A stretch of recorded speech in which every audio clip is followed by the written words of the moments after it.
Моя проповедь сегодня называется «Заставь дьявола ныть». Заставь дьявола ныть. Если ты вдруг думаешь, что это какая-то, слоган какой-то модный, что это какая-то такая, вдохновляющая темка, которую я сам придумал, я покажу тебе место Писания, где ребята заставляли дьявола ныть. Они заставляли дьявола жаловаться перед Богом. И мы придем к этому месту Писания. Прежде чем я дойду до этого места Писания, хочу прочитать некоторые другие. Псалом 118, 20 стих. «Душа моя страстно истомилась, непрестанно желая познавать суды Твои». Сразу следующий псалом, 105, 14 стих. «Возгорелись страстным желанием в пустыне и испытывали Бога в необитаемой местности». И дальше там написано, что это люди, которые потерпели крах. Несколько, недель назад, когда я только начал проповедовать о финансах, я пришел к моменту, что очень многие вещи в нашей жизни, они связаны со словом страсть. Страсть, или жажда, или голод, или неугасимое желание, или неутомимый какой-то энтузиазм. Вот здесь написано, что есть такое понятие страсти, когда ты, невзирая ни на что, ты страстно ищешь Бога, ты страстно желаешь Его планов и Его путей, а есть похотливая страсть. Мы сегодня не будем говорить про похотливую страсть. Похотливую страсть нужно в себе убить. Все, что связано с похотливой страстью, ты смотришь на чужих жен, или ты постоянно завидуешь каким-то людям, которые ездят на машинах, или покупают дома, или которые успешны в том или другом. Фенди надели они сегодня. Ты просто убиваешь внутри себя эту похотливую страсть. И ты говоришь: великий Бог, самое счастливое время – это быть с тобой, поклоняться тебе, двигаться за тобой. Но сегодня я хотел бы поговорить о благочестивой страсти, о правильной страсти. Тебе необходимо эту страсть иметь, культивировать, сохранить ее внутри своего сердца. Потому что другой псалом, еще один, 104, 4 стих, там написано так: Бог нас побуждает к этому. Он говорит: ищите Господа. Ищите, это когда ты неустанно, ты продолжаешь делать над собой усилия, если необходимо, преодолевать самого себя, чтобы двигаться в сторону Бога. И он говорит: ищите Господа, Его силу, ищите лица Его. Когда? Всегда. Я искал лица Божьего 20 лет назад, а сегодня я качусь по течению. Нет. Я буду искать лицо Божие, когда у меня нормально все с деньгами будет. Нет. Я буду искать лица Божьего, когда Бог мне даст хорошего мужа или хорошую жену. Нет, сегодня, без жены, без мужа, без денег, без дома, без ничего. Ничего нет, ищи Бога. А когда к тебе что-то придет, ищи Бога еще больше. Друзья, еще больше. Знаете, с нами так быстро происходит противная вещь. Мы зажираемся.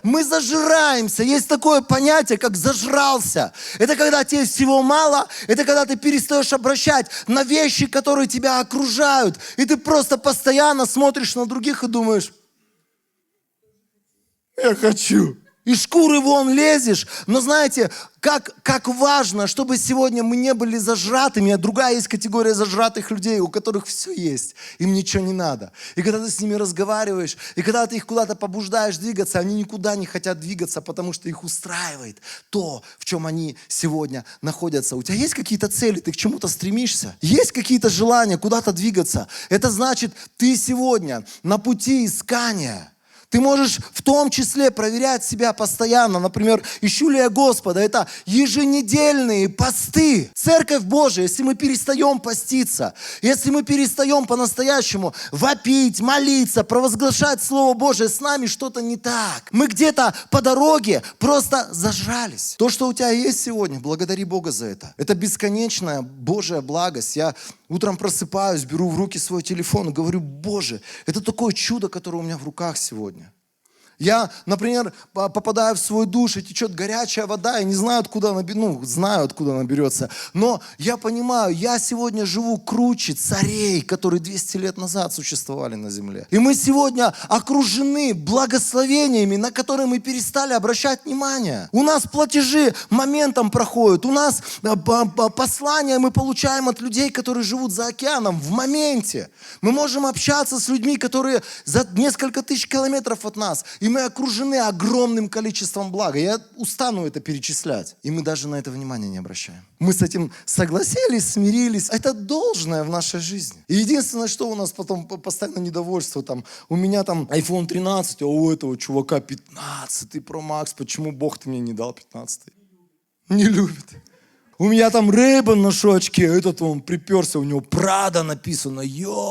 Все, у меня жизнь остановилась, не удалась. Ты чё? Знаете, я хочу, чтобы мы сейчас одно место Писания прочитали все вместе.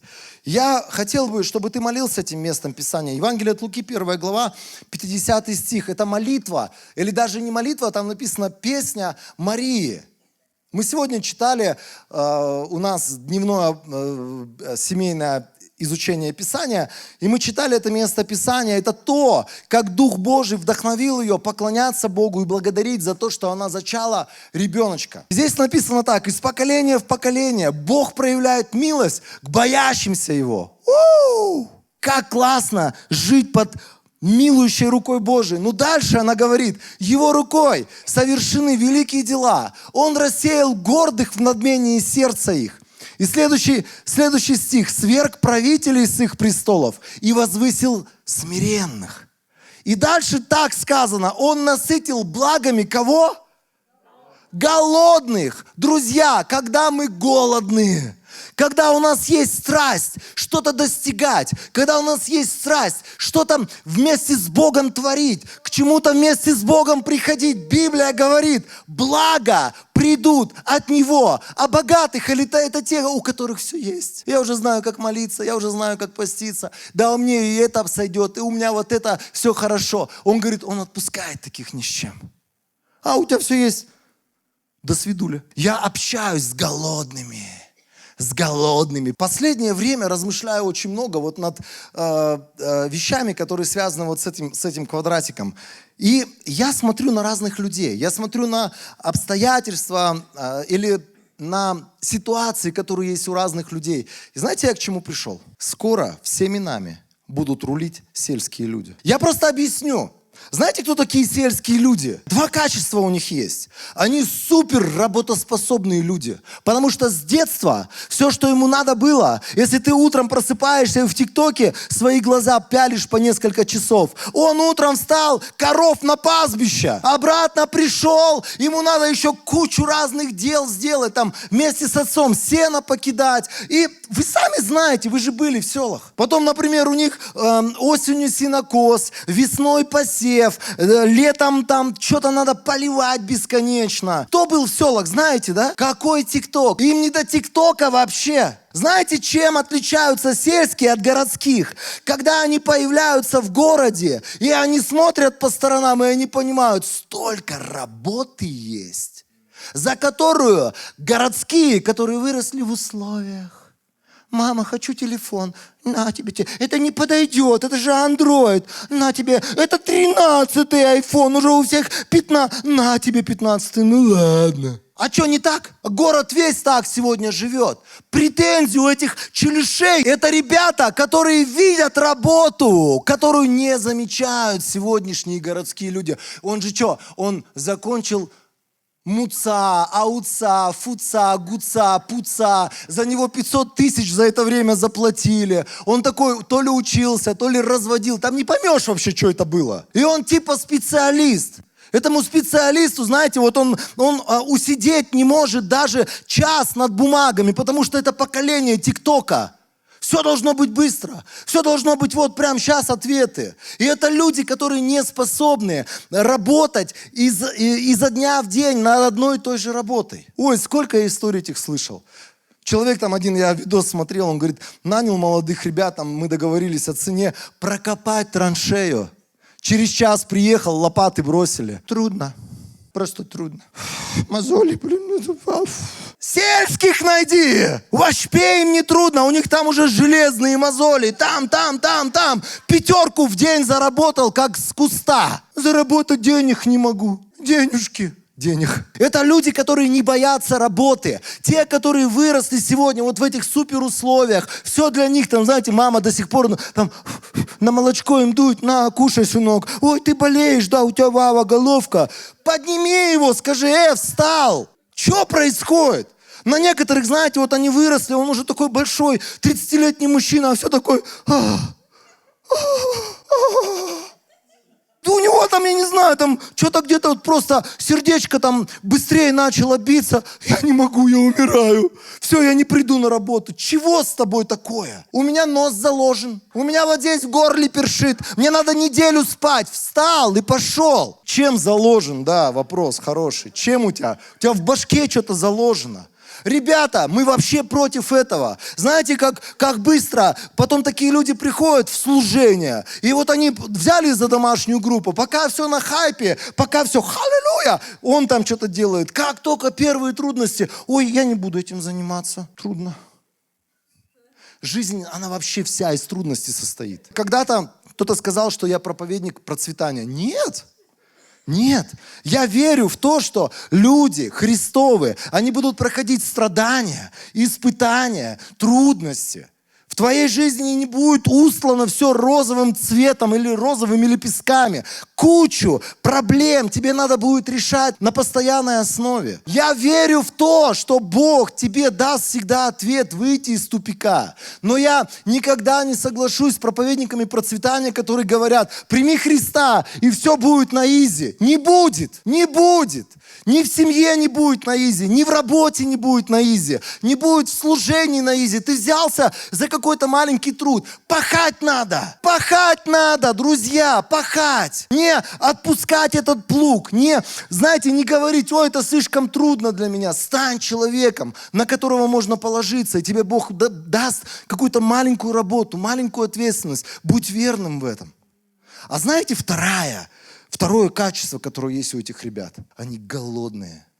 Они приехали, смотрят на городских, у них все есть. Они преуспевают, они процветают, и он понимает, что он жил в своем селе, он там во всем нуждался, и сегодня у него столько возможностей. И у этого человека просто в башке, вау, огромное количество возможностей, и у него цель. Я стану кем-то, я буду куда-то двигаться, я буду что-то достигать. И эти люди, это люди супер целеустремленные многие. И потом ты смотришь, через 10 лет, они сначала пришли в работу по найму, они делали трудную работу, но зарабатывали. Все, например, там у себя в офисе 2000 в день зарабатывали, эти 5 зарабатывали на тяжелой работе. Но со временем они стали понимать, ого, если я сам на себя буду работать, я буду 10 зарабатывать. Потом эти люди приходят в бизнес, они говорят, я теперь найму подобных себе ребят, и мы вместе бизнес устроим. И потом ты смотришь, эти люди на рейндж-роверах ездят. Вот знаете, многие говорят, Денис, надо проповедовать Евангелие Иисуса Христа. Евангелие Иисуса Христа – это постоянное движение вперед, друзья. Не только в деньгах. Я просто сегодня одну сферу взял. Это постоянное движение в твоих отношениях в семье, когда рост отношений происходит. Это постоянные какие-то перемены с твоим здоровьем. Когда ты преодолеваешь самого себя, и если необходимо, ты делаешь вещи, которые правильные в твоей жизни. Сколько я с людьми сегодня разговариваю, говорю, хватит жрать этот фастфуд, хватит пить эту колу. Но человек не может через себя переступить, потому что это уже настолько въевшиеся привычки внутри нас. И мы плывем по течению. А сколько со служением вещей связанных. Когда ты говоришь, возьмись, начни ставить цели, расти, приобретай новых людей. Не получается. Чего с тобой не так? А давай посмотрим, что нужно сделать для того, чтобы дьявол зарыдал в твоей жизни. Место Писания. Разве не ты, Бог, оградил его самого, его домашних и все его добро? Это история просто история. Я не верю на самом деле, что именно так это все происходило. Но там описывается, будто бы Бог встречается с дьяволом, и Бог говорит: видел ли ты этого человека? И там написано, он был преуспевающий. Это был богатый человек. Это был человек успешный во всех и благословенный во всех своих делах и начинаниях, которые он начинал. Но мало того, Бог, Он особенным образом подчеркивает качество. Он говорит, это праведный, боящийся Бога и непорочный человек. Сам Бог о нем это свидетельствует. Есть свидетельство о тебе у Бога, друзья. О нас у Бога есть определенное свидетельство, сложившееся понимание вещей, то, кто мы такие. И если даже оно вдруг немножко негативное, ты всегда можешь это исправить, изменяя свою жизнь. Но дальше приходит дьявол, и Бог спрашивает, говорит, видел ли ты этого человека? И дьявол, знаете, что делает? Ну, конечно, ты его там окружил, благословил, ты там то, ты это. Он жалуется, что он ничего не мог сделать с этим человеком. Дьявол здесь выглядит как жалобщик, как нытик. Ну, конечно. Как часто мы ведем себя как нытики. Ну, конечно, тебе легко об этом проповедовать. Ну, конечно. Все, оправдался. Могу жить дальше, как попало. И вот здесь, знаете, вот история такая, что жизнь одного человека заставила хныкать, жаловаться и ныть целого дьявола. Пусть твоя жизнь заставит ныть целого дьявола со всей его бандой приспешников, со всей вот этой армадой, которая пытается давить. Пусть они приходят к Богу и жалуются. Ну, конечно, Бог, ты его там бла-бла-бла-бла-бла. Кто хныкает в твоей жизни? Может быть, ты нытик. Еще ничего не сделал, уже 500 раз поныл. Еще ничего не пробовал, уже 500 раз сам себе преграды поставил. Сказал, ну, конечно, это у тех, это у этих. У меня-то это не срастется. Или дьявол, благодаря твоей страсти, благодаря тому, что ты непрестанно двигаешься вперед. Либо дьявол ноет в твоей жизни и говорит, ну, блин, столько вот хотел ему подножек поставить, я ему там пакости сделал, а он встал, отряхнулся и дальше пошел, будто ни в чем не бывало. Сколько есть сегодня ситуаций, в которых ты можешь заставить дьявола хныкать. Начиная от того, что когда ты встречаешься с какой-то незнакомкой, которая тебе ногу свою показывает, знаешь, там в таком разрезе, или декольте свое показывает. Ты в этом разрезе, ты говоришь, in the name of Jesus, go away! Блудница противная, мне с тобой не по пути вообще. И знаете, в этот момент дьявол начинает ныть. Ну, конечно, он святой. Когда ты начинаешь какой-то бизнес, когда ты начинаешь какое-то дело, и вдруг у тебя все пошло наперекосяк, ты планировал, что через год ты будешь там, я не знаю, горы переворачивать и жить там на Мальдивах. А все пошло не так, у тебя наоборот все почему-то случилось. И дьявол тебе говорит, ха-ха-ха, лучше бы работал на того дядьку и зарабатывал свою 30-ку. В этот момент отряхнись, скажи, in the name of Jesus, я пойду вперед, что бы ни происходило. Я буду видеть, как мой Бог, Он двигает меня и дает мне двигаться вместе с Ним. Что бы ни происходило, какие-то ситуации. Знаете, мы проповедуем кому-то, мы детей своих, я не знаю, там обучаем каким-то вещам, а потом видим, эти люди делают поперек. И мы начинаем грустить, мы начинаем жаловаться. Просто скажи, во имя Иисуса, если надо будет, я буду за него дальше поститься, я буду за него дальше молиться. Твои молитвы и твои посты, они нечетные. Лука, 11 глава, 5 стих. Иисус сказал им, ученикам, вряд ли у кого-либо из вас есть друг, который поступает следующим образом. Например, приходит к нему в полночь товарищ и просит, друг, одолжи мне 3 лепехи. Ко мне с дороги заехал друг, и мне нечего ему предложить. А тот, находясь в доме, отвечает, не беспокой меня, дверь уже заперта, дети мои со мной в постели. Не могу я сейчас... Ну почему? Вообще, знаете, вот когда мы вникаем в то, какие Иисус параллели проводил, ты иногда думаешь, ну почему? Вообще почему? Не могу я сейчас встать и дать тебе хлеба. Говорю вам, что даже если он не встанет и не даст ему по дружбе, ему все-таки придется сделать то, о чем его попросили, только чтобы не осрамиться. Поэтому я говорю вам, просите, и вам дадут, ищите, и найдете, стучите, и вам откроют. Кто просит, получает, кто ищет, находит, и кто стучит, тому откроют. Тук-тук, ой, никого нет. Ау, ой, нет ответа. СМС-ку написал, ты спишь? Одна галочка. Я пошел. А помните, Иисус еще одну притчу рассказывал про вдову, которая не просто стучала, она досаждала судье. Она приходила каждый раз и говорила, у меня проблема, реши мою проблему, иди отсюда. Я уже уходила вчера, я снова пришла сегодня. И это была такая вдова, которую Иисус похвалил, потому что это была какая? Настойчивая вдова. И когда Иисус говорит про молитвы, Он говорит, ваше сердце должно быть каким? Настойчивым. Другими словами, у тебя должна быть страсть, дорогой человек. Может быть, у тебя 5 лет ты молишься, ничего не получилось. 10 лет молишься, ничего не получилось. Продолжай молиться 11-й год. И даже если я умру и ничего не получится, я знаю, после моей смерти молитвы меня догонят. И даже если я не ощущаю, не переживаю каких-то вещей. Я продолжаю делать те вещи правильные, к которым Бог меня призвал. Я настойчиво продолжаю добиваться вещей, к которым я сегодня стремлюсь. Друзья, побеждают только люди, которые имеют цели и которые преодолевают самих себя, когда у них трудности. Которые переступают через себя и идут дальше и говорят, неважно что, неважно как, я буду продолжать поститься, молиться, проповедовать, исповедовать, провозглашать. Я буду трудиться своими руками. Я буду видеть, как ты, невероятный Бог, будешь делать свою невероятную работу. Я буду молиться, потому что я знаю, кто просит, тот получает. Просите, друзья, не у меня, у Бога. Потому что у меня нет ответов на ваши просьбы. У меня нет ответов на ваши нужды. Но у Бога на все на это есть ответы. И есть конкретные ответы, которые Он хотел бы реализовывать в нашей жизни. 2 церкви, о которых написано в книге Откровения. Я хотел бы прочитать их историю. Иисус приходит к 7 церквям, и Он говорит каждой из церквей вещи, в которых Он рад, что эти люди делают, двигаются. Вещи, которые Ему не нравятся, и их будущее говорит. И вот здесь есть 2 церкви, о которых я сегодня хотел бы, чтобы мы посмотрели, что сказал им Иисус. 2 глава Книга Откровения с 1 стиха. «Ангелу церкви в Ефесе напиши. Так говорит держащий в правой руке 7 звезд и ходящий среди 7 золотых светильников. Я знаю твои дела, твой труд и твою стойкость. Я знаю, что ты не можешь мириться со злыми людьми.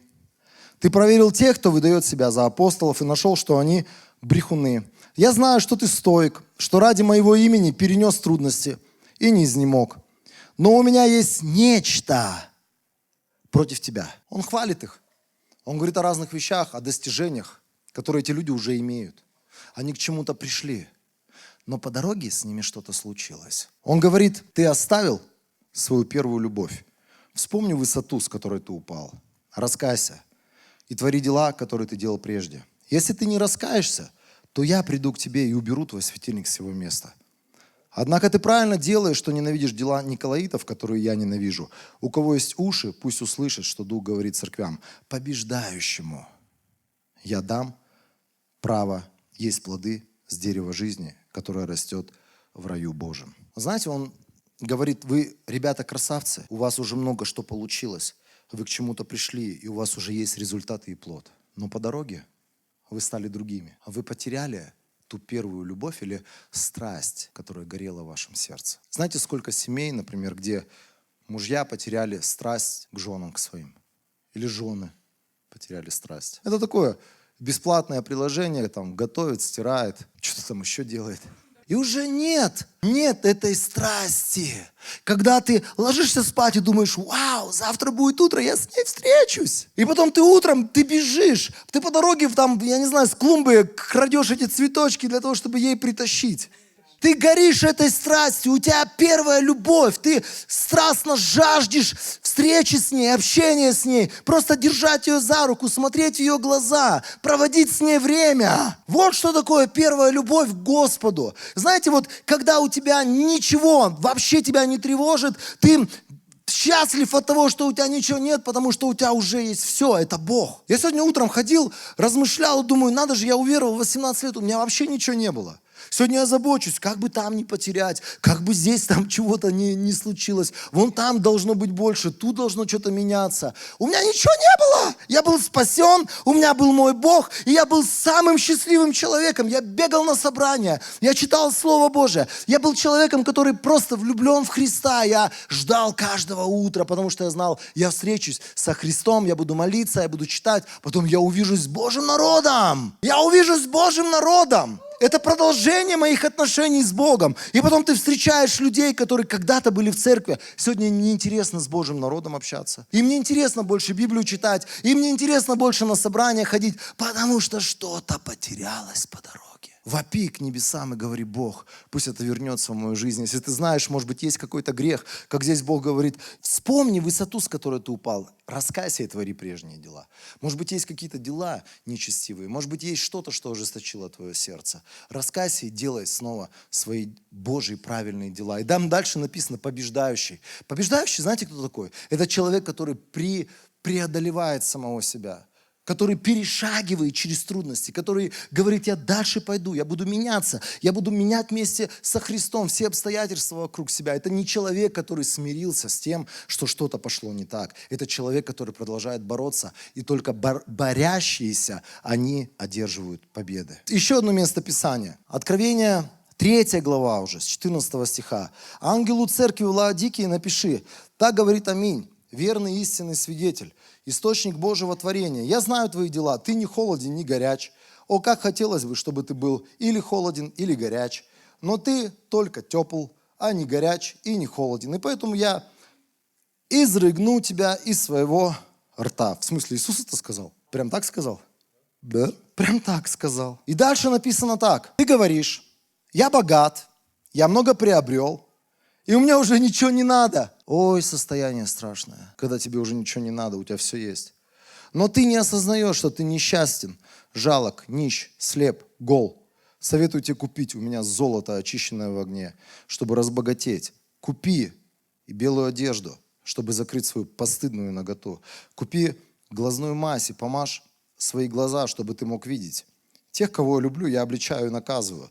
Поэтому прояви рвение и раскайся. Вот я стою у двери и стучу. Кто услышит мой голос и откроет дверь, к тому я войду и буду ужинать с ним, а он со мной. Побеждающему я дам право сесть со мной на моем престоле, как и я сам победил и сел с моим отцом на его престоле. У кого есть уши, пусть услышит, что Дух говорит церквям. Знаете, когда я только уверовал, я читал это место Писания, я думал: интересно, а почему? Почему Иисус говорит? Он предъявляет ему, что тот не холодный, не горячий. Он не говорит про горячесть. Иногда нам кажется, что вот из этого места Писания, что христиане должны быть горячие. Здесь написано либо холодный, либо горячий. А знаете почему? Потому что в этот город шла вода с гор по акведукам. И одна вода, она была из холодного источника, а другая вода, она была из горячего источника. Горячая вода нужна, чтобы помыться, постирать одежду, и очень много разных вещей необходимо, да, чтобы там жирную пищу смыть с посуды. Горячая вода нам нужна. Холодная вода, мы эту воду пьем, кучу разных вещей, нам необходима холодная вода. Но знаете, что происходило? Это же все-таки территория Турции. Лаодикия. И когда из этих двух источников вода дотекала до Лаодикии, она превращалась в теплую. А она была, плюс ко всему, она была еще минеральная, да. Это такие минеральные воды, которые, знаете, могут пахнуть сероводородом или еще чем-то. И представьте себе, к вам притекает эта теплая вода. Пей, брат. Поэтому Иисус говорит: да я изрыгну это все, потому что это противно. Это невозможно пить, этим невозможно стирать, одежду или мыть посуду. Она уже бесполезная. Что случилось? Почему он сравнивает верующих или церковь именно с этими двумя акведуками? Почему? Потому что пока они дотекли, пока прошло какое-то время, они потеряли важные качества, которые были необходимы. С ними что-то случилось по дороге. И теплые, он здесь просто рассказывает теплый, почему это противно. Потому что они потеряли важность по дороге, необходимую для потребителей конечных. Знаете, мы можем идти за Христом. Когда-то мы, может быть, имели страсть, мы искали Бога, мы готовы были какие-то вещи преодолевать. Потом с нами случились обиды, с нами случились какие-то потрясения, нам кто-то не помог, с нами там куча разных вещей может случиться. И мы обиделись, ожесточились, расстроились. Мы где-то внутри своего сердца махнули, да ну, что толку молиться, что толку поститься. И знаете, вот прошли годы, мы как будто бы по этому акведуку текли и потеряли важные качества, первоначальные. Мы потеряли эту первую страсть. И все, что нас уже волнует, например, если раньше ты даже телек не смотрел, сегодня ты залипаешь за этими сериалами бесконечными. Ребят, хочу сказать, сериалов только больше станет. Молись тогда, если ты сериальный человек, чтобы у тебя расстроилась или распетерилась твоя жизнь, чтобы ты успел все сериалы объять. Дурацкое изречение по-дурацки звучит, но некоторые бы хотели. И вон тот сериал «Охота». Еще узнать, что там у турецких ребят нового. Потом ты спрашиваешь, читаешь Писание? Ну, времени нет. Потеряли как будто бы какие-то качества по дороге. Что-то с нами случилось. Мы на какие-то совершенно второстепенные вещи стали ставить, я не знаю, какие-то ставки. Мы стали думать об этих второстепенных вещах. И то, что важно, мы отодвинули на 5-й или там на 15-й план. Последнее место Писания. Евангелие от Матфея. 6 глава, с 25 стиха. Это удивительное место Писания. Иисус обращается к людям и говорит: «Поэтому я говорю вам, не тревожьтесь о своей жизни. Что вам есть или что пить? Или о своем теле, во что вам одеться? Разве жизнь не важнее пищи и тело не важнее одежды? Посмотрите на птиц небесных, они не знают, они не сеют, не жнут, не собирают в хранилища, однако ваш небесный Отец питает их. Неужели вы менее ценны, чем птицы? И кто из вас, беспокоясь, может продлить себе жизнь хотя бы на 1 час? Зачем вам беспокоиться об одежде? Подумайте о том, как растут полевые лилии. Они не трудятся, не придут. Но говорю вам, что даже Соломон во всем своем величии не одевался так, как любая из них. Но если Бог так одевает полевую траву, которая сегодня есть, а завтра будет брошена в печь, то не оденет ли Он и вас, маловеры? Поэтому не тревожьтесь и не спрашивайте, что нам есть, или что нам пить, или во что одеться». Здесь, если бы мы закончили, мы бы подумали, Иисус хочет, чтобы мы просто сидели дома и говорили: «Бог, я ни о чем не переживаю, я ни о чем не забочусь.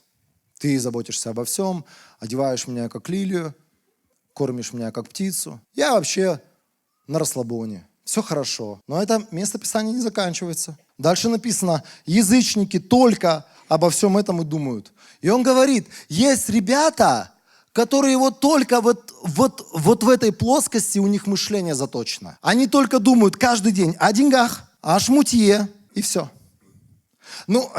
Но если честным быть, я вот с мужчинами в мужские коллективы, когда попадаю, неверующие, они думают о деньгах и о женщинах. Рассказывают истории о том, как они там что-то продали, что-то купили, что-то построили, что-то где-то там заказали, что-то пришло, что-то случилось, какой-то бизнес развили. И вторая тема, это вот мы даже об этом не будем здесь говорить. Потому что мы святые люди Божии. В баню приди в какую-нибудь в общественную, послушай разговоры, о чем эти люди говорят. Все, это язычники. Библия говорит, это их тревожит. Они только об этом могут думать. Поэтому Иисус, Он раздвигает наши границы и говорит: вы, Божьи люди, прежде всего ищите Царство Божьего. Прежде всего думайте о том, как можно расширить Царство Божие. О том, как можно домашнюю группу где-то приобрести новых людей. О том, как можно кому-то проповедовать. О том, как можно за кого-то поститься, молиться, чтобы в жизнях этих людей происходили перемены. Он говорит, думайте об этом. Заострите свой ум на этих вещах. Это должно быть на первом месте в нашей жизни. И страсть там должна быть просто сумасшедшая. Заставь дьявола плакать, когда ты думаешь прежде всего о Царстве Божьем. Заставь дьявола ныть сегодня, потому что он будет говорить: смотри, этот человек еще буквально год назад неверующий был, а теперь домашнюю группу начал, всем проповедует, налево-направо говорит о спасении. Пусть он рыдает в твоей жизни. Нет другого пути. Вот он говорит: будьте страстными искателями Царства Божьего. Ищите Царство Божие, Его праведности, и все это тоже будет вам дано. То есть он говорит дальше, вот все, о чем переживают язычники, Это как попутная вещь, которая будет приходить в твою жизнь. Но знаете, если у нас потеряна страсть искать вещи Царства Божьего, если мы потеряли вот эту жажду что-то делать для Бога, жить для Бога, мы просто живем вот этими какими-то вещами, которые нас окружают, и мы просто хотим выживать как-то и жить хорошо на этой земле. Печальная наша жизнь. Печальная наша жизнь. Как будто бы у нас самый важный смысл теряется в жизни. Друзья, знаете, почему приходят депрессии? Знаете, почему приходят стрессы? Почему приходит вот это вот состояние стресса? У меня депрессия. Потому что мы теряем фокус на Царстве Божьем. Кто-то выгорает, перегорает. Потому что мы теряем фокус на Царстве Божьем. Я скажу такую вещь, что куча ситуаций наших в жизни, они зависят от того, есть ли у меня сегодня страсть искать Царство Божьего, или эта страсть потеряна по дороге. Вот куча вещей будет зависеть от этого. Он это как правило записал, он это как знаете, даже не формулу, как закон это написал. Он говорит, когда у тебя на первом месте страсть по Богу, у тебя когда на первом месте Бог, Его планы, Его желания, Его труд, Его, вот вообще смысл твоей жизни на этой земле, это Бог и Его Царство. Он говорит, все остальное, все остальные попутные вещи, они будут происходить с тобой чуть ли не на автомате. И когда сегодня, например, ты живешь на этой земле, и когда у тебя нет такой молитвы, Бог, я здесь на этой земле, например, мне 49 лет, если ты дашь мне прожить 20 лет еще впереди, или 30 лет. Я хочу их прожить для того, чтобы делать твое дело, ни для чего другого. И как только я перестану делать Божие, забирай меня, Господь, отсюда. Я не хочу жить ради машин, ради денег, ради шмутья, ради брендов, ради какой-то ерунды, детей, внуков, правнуков, копить коллекции какие-то. Мне это вообще все не надо. Потому что я знаю, кто я такой, для чего я призван. Вот если у нас нет, например, вот этой страсти к Царству Божьему, ты будешь накопителем, а не даятелем. Но Бог хочет сегодня поднимать даятелей в нашей церкви. Даятели – это люди, у которых инструменты в руках. Например, деньги. Бог дает тебе деньги, ты этими деньгами служишь для того, чтобы что-то менялось вокруг тебя. И это очень важное послание сегодня. Потому что я знаю, что есть огромное количество людей, которые потеряли и первую любовь, и первую страсть, и вот это вот искреннее желание как-то угождать Богу, искреннее желание бежать за Христом. Они живут просто, даже не живут, а плывут по течению просто. Да не будем мы такими людьми. Да не будем мы такими людьми. Заставь дьявола ныть о твоей жизни. Пусть он жалуется. Смотри, Бог, все у него получается. Смотри, Бог, я ему палки в колеса. Он упал, нос разбил, вот так сделал и дальше пошел. Пусть он жалуется Богу и говорит, ну, конечно, ты его благословил, все у него хорошо, поэтому я ничего не могу сделать. Сделай свою жизнь жизнью человека, который заставляет обстоятельства жаловаться на тебя и дьявола жаловаться на тебя Богу. Не будь жалобщиком, не будь нытиком, не будь человеком, который сдался на полпути. Подними свои руки просто и стремись дальше к Богу и за Богом. Аминь.